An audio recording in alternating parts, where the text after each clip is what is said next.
right here. Got you. Obviously, a big marquee event, UFC 300, is upon us. So I guess what are the emotions now that fight camp's over? You just got to focus on weighing in and then fighting.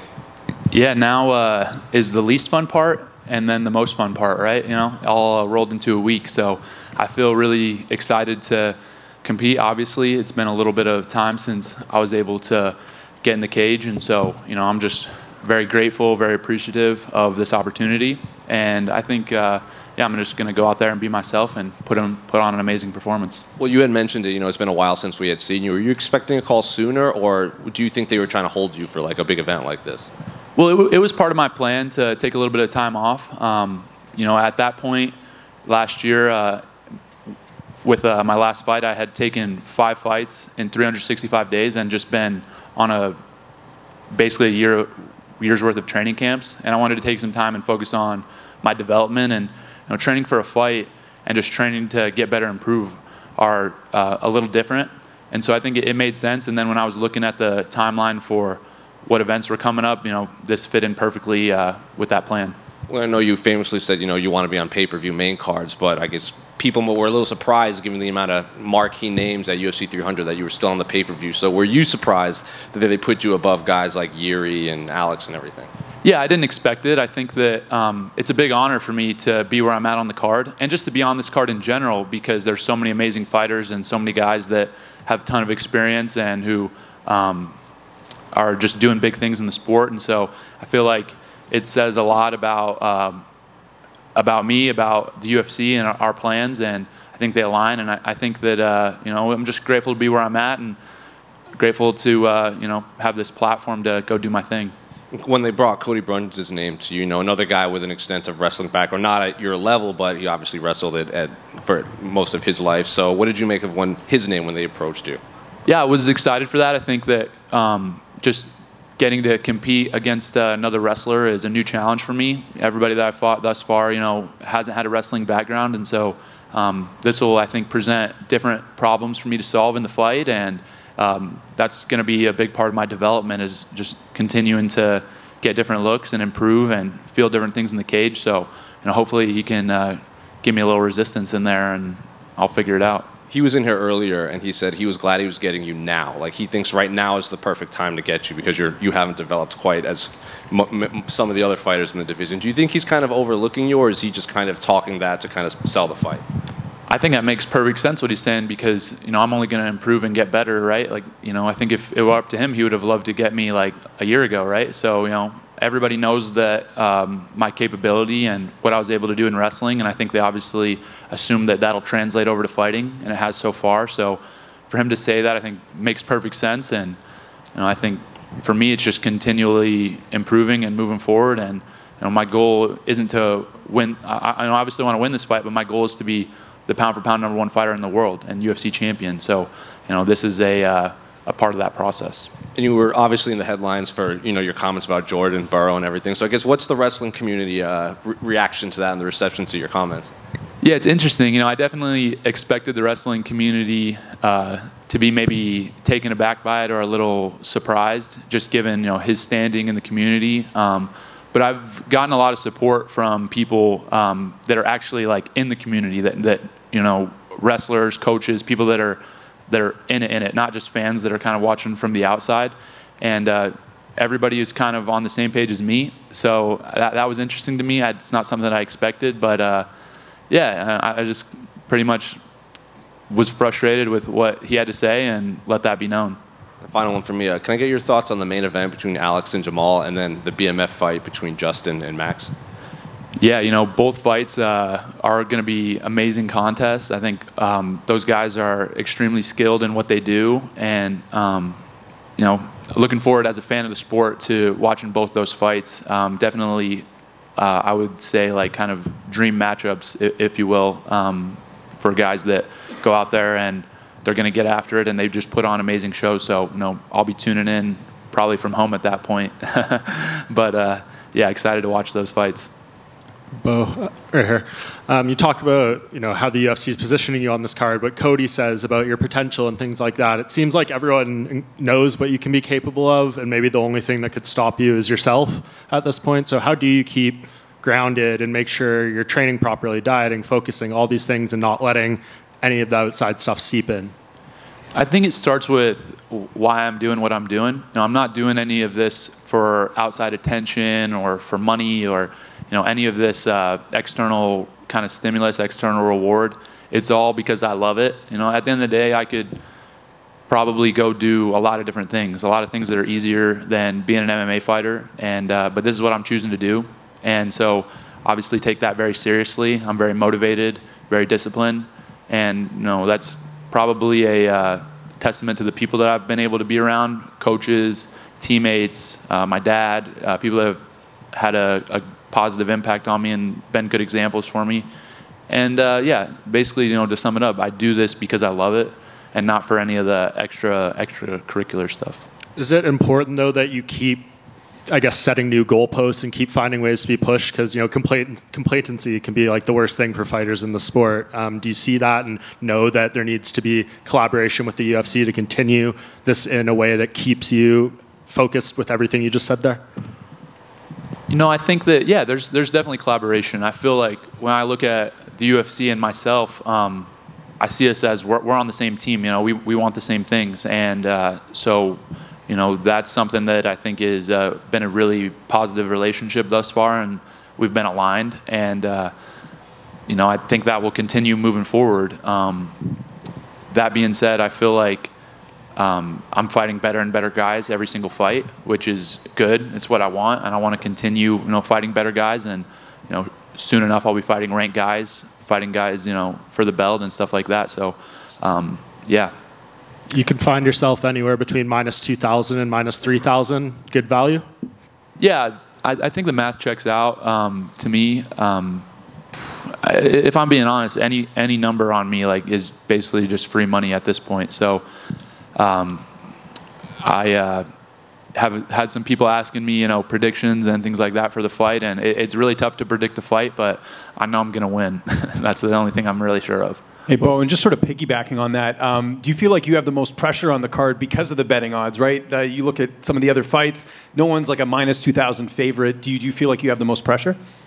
You know, pressure is such an interesting thing because it's really just all of your perception, and all the pressure that I feel comes from internal. You know, it comes from myself, and you know, I put pressure on myself because I love what I do, I care about it, and I train really hard, and really that's all I feel. You know, I think that my coach at Penn State, Cael Sanderson, he's talked to us about pressure a lot, and you know, to sum it up, it's okay to be nervous, it's okay to feel pressure, it's just not good to be nervous about that. So for me, I know I'm going to feel this pressure because I choose that, and I'm the one that signs the contract that decides that I'm going to go out there and fight, and I do it because I love it. Who did you get to work with for this camp leading into the fight with Brundage? Fortunately, this camp, I've had a lot of really good training partners.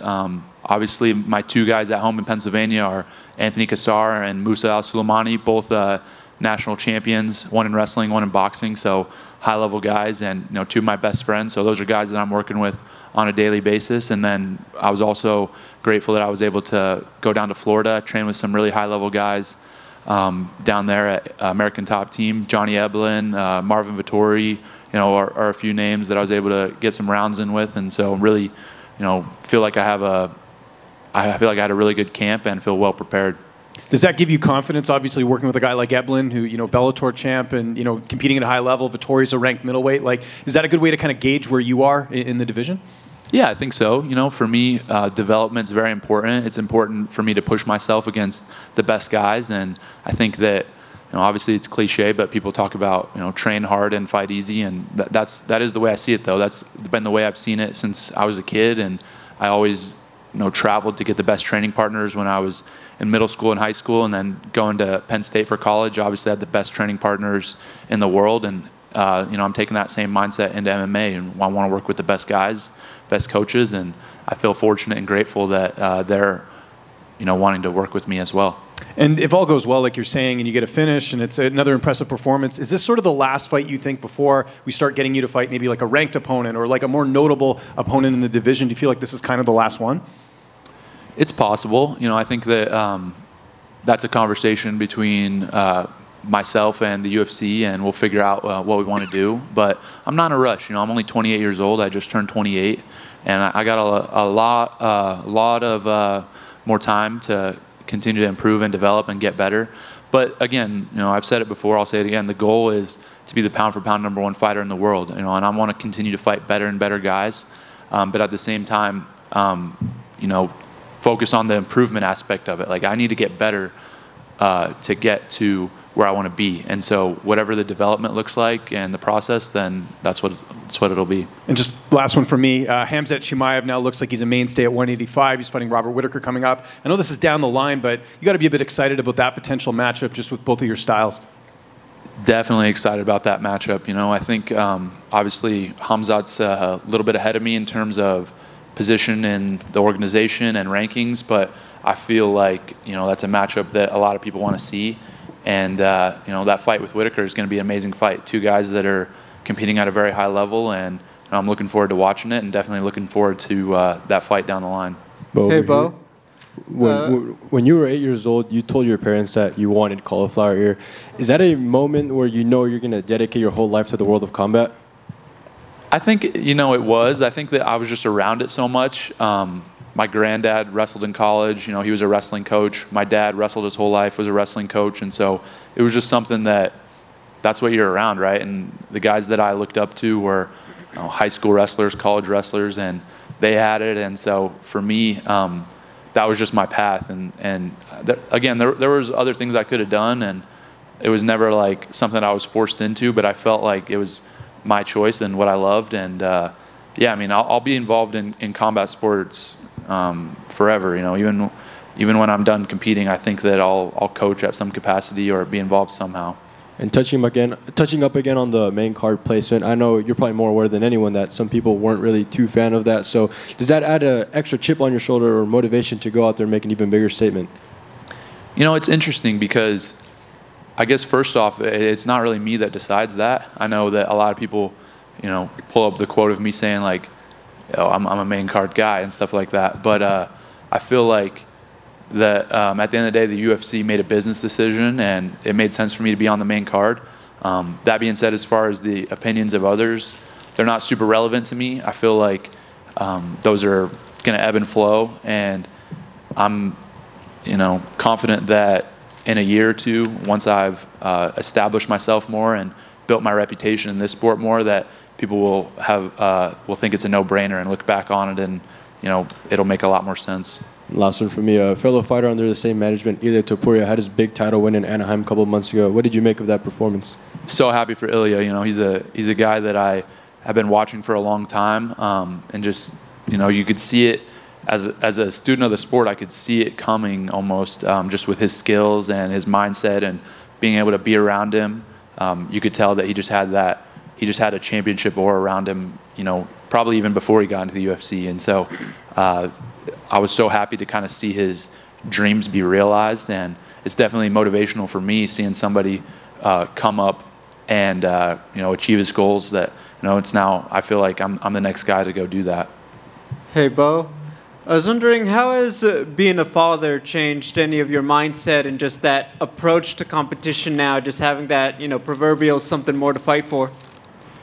You know, it's interesting. I think that for me, I've always been very competitive. I'm always somebody that I'll do whatever I need to do in the competition to win. And, you know, having a son, I feel like more than anything, I just want to be a good dad to him. I don't think it really like gives me any extra motivation. I already feel fully motivated internally, but I definitely feel excited just to spend time with him and get to know him as he grows and gets older. And, you know, I want to be a good fighter, and you know, I have big goals within fighting, but it's more important for me to be a good dad. So whatever that looks like, it could be, you know, outside fighting. That's my priority.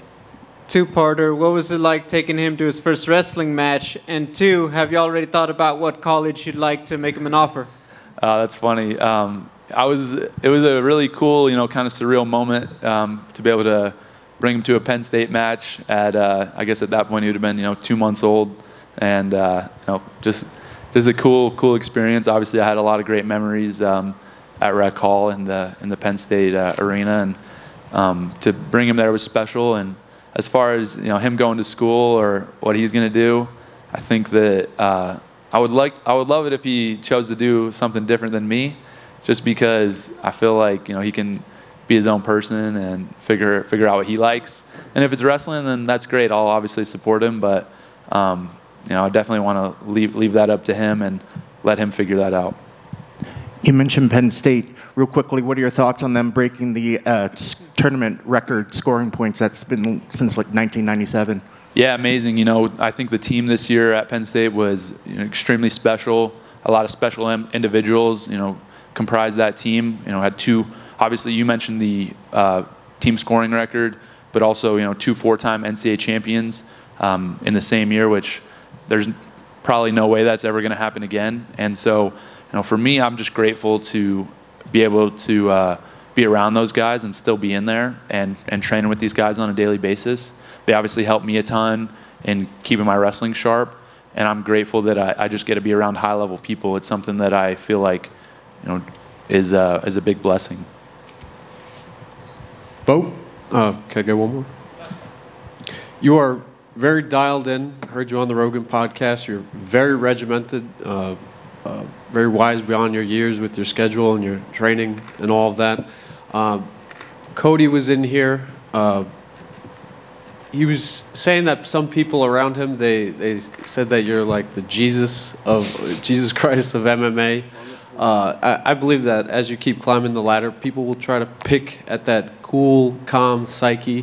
One, what do you think about that? And two, can you walk on water? Well, I definitely, I don't love that comparison as a Christian. I think it's, I don't really feel like that about myself at all. I think that I'm just trying to do my best out here, and I'm